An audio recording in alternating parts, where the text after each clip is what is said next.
Ito daw, ginawa daw nila to for couple. Sarap. Yummy.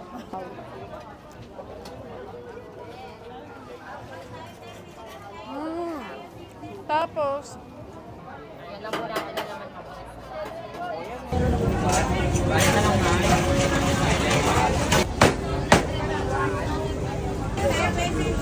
Tiny, bili ka naman ng dragon fruit juice. sige, wait lang. Sarap. Hindi naman kasi pag... Magkano sa ganyan? 100 ang pag-sila. Yan. Lahat. Ang taon na. 2022. Okay naman yan. Grabe. Bago ata sa kanila tong size na to. Godzilla. Godzilla daw yan. Magkano yun? 100 pesos lang yan. Hindi lahat, akala ko lahat. Pare-pare sa lasa. Kasi ginagawa ko mula dun sa panipla hanggang katas, kailangan puro. Wag puro tubig. Hindi ako sana naninira sa ibang gano'n. Hindi naman maiwasan yung magkakaroon ka na o hindi. Hindi naman kasi gatas binibili ng tao yung dragon fruit. Kaya hindi ganun katamis. Hindi lang sa'yo yan, ha? Ay, akala ko solo ko na to. Kayo po ba si Patty? Yes, 2022 hanggang ngayon. Ako pa rin. Walang pagbabago. Ikaw yung nagbebenta ng dragon fruit juice na sumikat at nag-trending talaga at pinipilahan ng mga tao dati, no? Ngayon naman, ako pa rin. Kasi yung quality, doon pa rin. Hindi puro yung pampakulay gagamitin mo. Yung quality ng prutas, tsaka yung pagkain ng tao, malinis. Yun ang number 1. Kaya yung tao, pabalik-balik lang. So ngayon, bukod sa dragon fruit juice, ano pa mga benta mo dito? Meron akong lechon horno, chow pan, siomai, Hungarian, hamburger, tsaka yung patty namin meron ako. 4 na klase.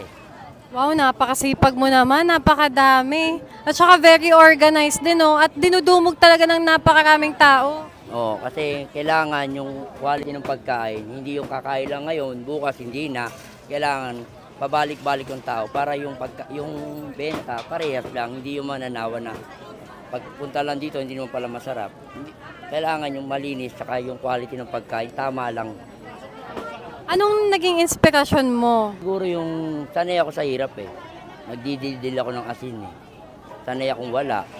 Ngayon sa diskarte, natutunan ko yung diskarte sa buhay. Lahat siguro ng diskarte inabot ko na. What time kayo nag-open dito? Open kami ng 8 to 8, pag may tao pa hanggang 9. Wala. Ayun, oh, grabe oh. Sobrang dami na to. 120 grams plus chow pan rice. Magkano yung ganyan? 100 pesos lang. 120 grams. So nandito tayo ngayon sa Quiapo. At bumili nga ako nitong lechon horno with chow fan for only 100 pesos lang. Meron ka ng 120 grams ng lechon horno at meron ka pang ganitong kadaming chow fan.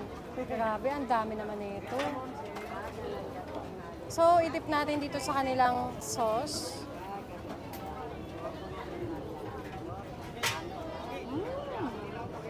Wow! Sabayan natin ng chow fan. Matamis din yung sauce nila. Sweet and savory style. Oh.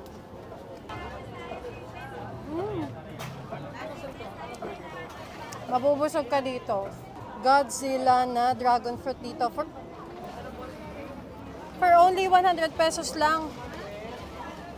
Ito yung nagte-trending na dragon fruit dati pa.